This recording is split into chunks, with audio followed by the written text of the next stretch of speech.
Unfortunately, this is the reality. Fighting against the entire opposition, fighting against vested interests of the media, everybody wanting that Visakhapatnam is not declared as executive capital. This is the reality. Everybody should keep this in mind, understand this reality. Now, moving further, Vizag would have to develop. I'm assuring you, we have court cases going on, we have so many people trying to oppose everything. But I'm assuring you, post-election, my stay would be in Vizag.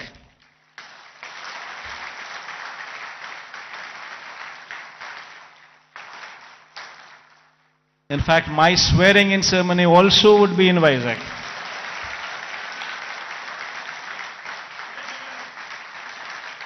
This is my commitment to Vizag. And now, what is the vision for Vizag?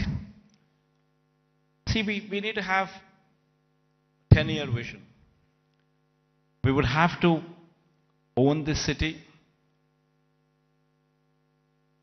christen the city as executive capital, become part of the city, and have a 10-year vision. You know, we need to have a roadmap which is workable, which is doable. It cannot be a roadmap where we just dream big, but yet achieve nothing, because it is impractical. Not so. We need to have a practical solution. We need to have a practical approach, and we need to have a vision which is realizable in 10 years' time.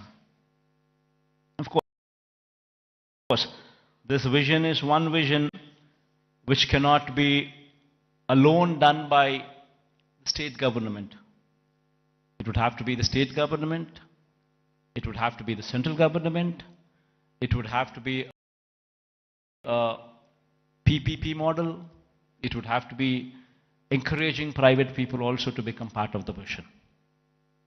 All these people become part of this vision, only then we can realize Vizag is the next competitor in a decade's time to Hyderabad, Bangalore or Chennai.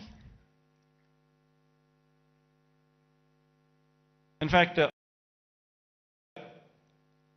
why I was opposed to the idea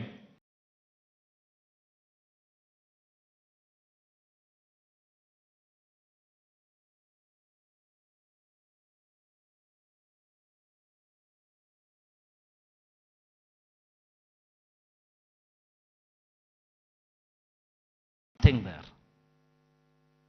And according to them, just to provide for the basic infrastructure, that is these roads, the water, electricity, and these kind of basic infrastructure alone, according to their own calculations, with the DPR that they have produced, costs almost 2 crores per acre, which is on a 50,000 acres of barren land.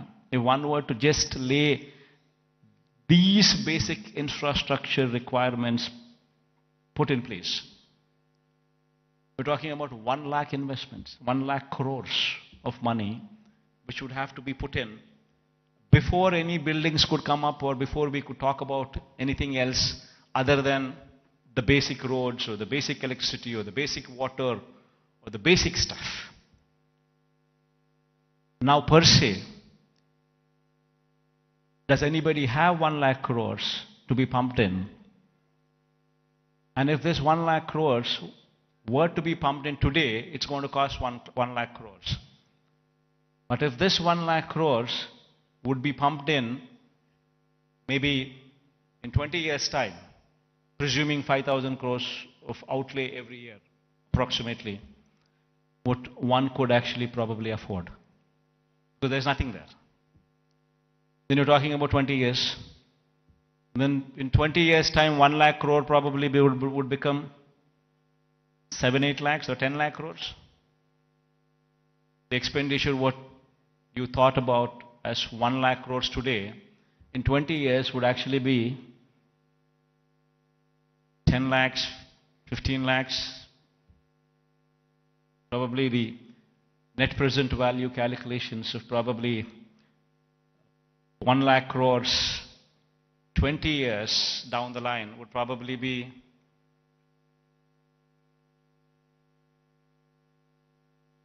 one were to calculate 1 lakh crores today, 20 years down, it would be 10 lakhs, 15 lakhs, 20 lakh crores. And which is going to be a dream chasing. You would never be anywhere. That is the reason why I say I'm nothing against it. It's only something that we can't do it.